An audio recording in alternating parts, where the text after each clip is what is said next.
My name is Thaderine. I grew up in New Orleans, met my husband there. I have 5 kids and now 3 grandkids. Being a grandmother is the best. Look at us. My husband, his kidneys had started to fail. He was feeling it in his body. He got to the point where he was going to have to go on dialysis. Thank you so much for coming in today. These are my favorite visit. If the kidney fails, the rest of the body doesn't work, and it supports all the other organs. So for every other part of your body that needs to function, your kidney needs to be there.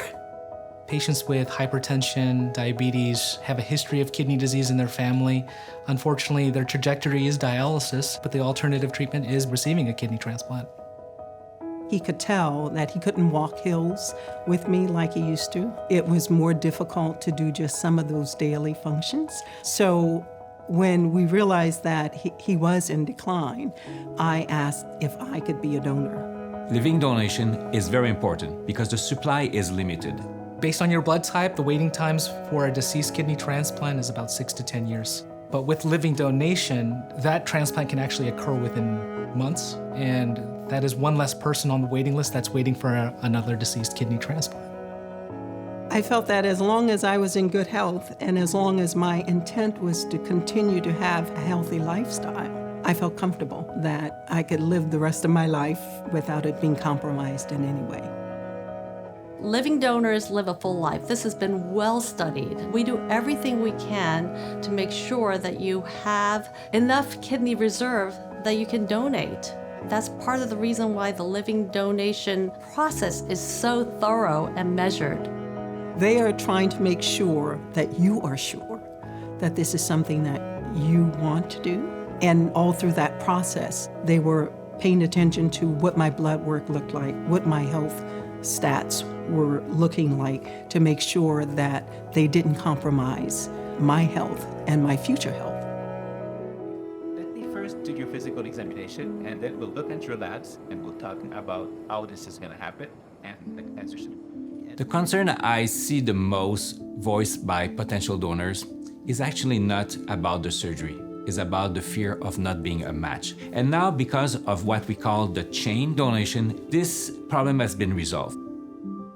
Paired donation is when an incompatible pair, a potential donor and a recipient, are not compatible. They can be entered into this kidney paired donation where they can potentially receive a living donor from another pair that is incompatible with one another, and a kidney swap can occur.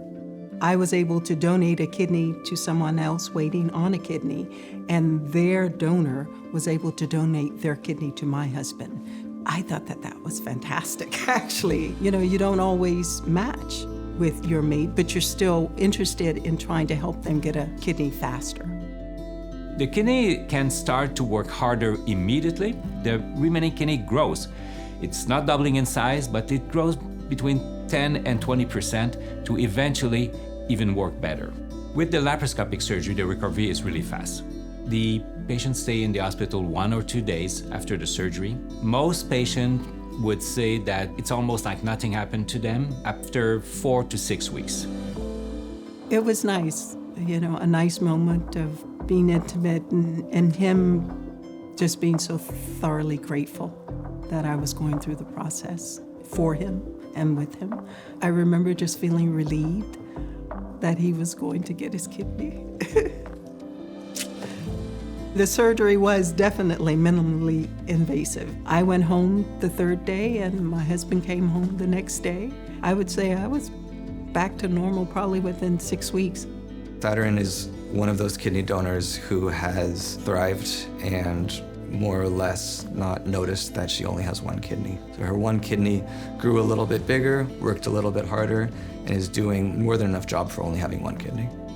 Her husband, his last kidney numbers were better than I've ever seen them. My experience with Stanford Hospital, I can't praise them enough. Everyone gave us the attention we needed, the reassurance we needed, and the comfort in knowing that we were going to be well taken care of. Thaderine, good to see you again. Hi, Dr. Ahern. It's good to see you too. When I looked at my blood work, it looks like things are holding, and I had my graduation checkup a couple of weeks ago, and my numbers are getting even better. I am biking again. If you're interested in becoming a donor, you can go to our Stanford Healthcare kidney transplant website and find more information. We also have our living donor number on there as well that you can call and ask any questions that you have. It's one of my greatest accomplishments, I think, is helping out not only my husband, but another person continue with a healthy life. You can save a life. Learn more about living organ donation at stanfordhealthcare.org/livingdonor.